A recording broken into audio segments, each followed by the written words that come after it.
ప్రైసిలాడ్. యూదా పత్రిక 1:24 తొట్టిల్లకుండా మిమ్మును కాపాడుటకును తన మహిమ ఎదుట ఆనందముతో మిమ్మును నిర్దోషులుగా నిలవబెట్టుటకును శక్తిగల మన రక్షకుడైన అద్వితీయ దేవునికి స్తోత్రం కలుగునుగాక. ఎవరో ఒక సేవకుడు చెప్పారట, యవనస్తులు తప్పక తొట్టిల్లుతారు అని ఉంది. అన్నయ్య, యవనస్తులు తప్పక తొట్టిల్లుతారు అని ఉంది.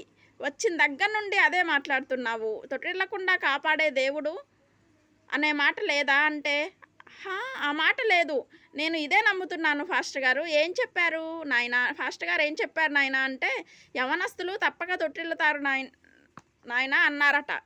కాబట్టి ఇప్పుడు నువ్వు ఏమనుకుంటున్నావంటే, నేను తొట్టిల్లాలని బైబిలే చెప్తుందండి అన్నాడు. తమ్ముడు, నువ్వు తొందరపడుతున్నావు. నువ్వు పూర్తిగా బైబిల్ చదవలా. యవనస్తులు యవన బలం ఉన్నా కూడా దేవుడు లేనివాడు తొట్టిల్లతాడు. దేవుని తోడు ఉన్నవాడు తొట్టిల్లతాడు. ఎంత బలం ఉన్నా కండల వీరుడైనా నీవు తొట్టిల్లిపోతావు. నీ యవన బలం కూడా నీకు సాయం చేయదు. కానీ యెహోవా కొరకు ఎదురుచూచువారు నూతన బలము పొందుదురు. నువ్వు దేవుని కొరకు ఎదురు చూస్తే తొట్టిల్లకుండా కాపాడగలిగే శక్తిమంతుడాయన. 119వ కీర్తన 9వ వచనంలో, యవనస్తులు తమ నడతను దేని చేత శుద్ధి చేసుకుంటారు?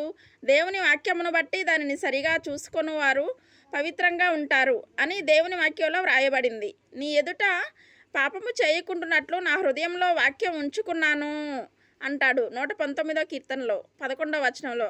నీకు అర్థమైందా? వ్యర్థమైన వాటిని చూడకుండా నా కన్నులను త్రిప్పివేయము 119వ కీర్తన 37వ వచనంలో ఉంటుంది. నా పాదమునకు దీపమును నా త్రోవకు వెలుగునై ఉన్నది అని అన్నీ స్పష్టంగా ఉండగా వాక్యంలో ఒక వాక్యాన్ని పట్టుకొని తొట్టిల్లతారంట. వాళ్ళు ఎవరైనా తొట్టిల్లవచ్చు, కానీ దేవుణ్ణి ఆశ్రయించిన వాడు ఎన్నడూ తొట్టిల్లడు. దేవుని బిడ్డ, లేనివి ఉన్నట్టుగా విలువగల నా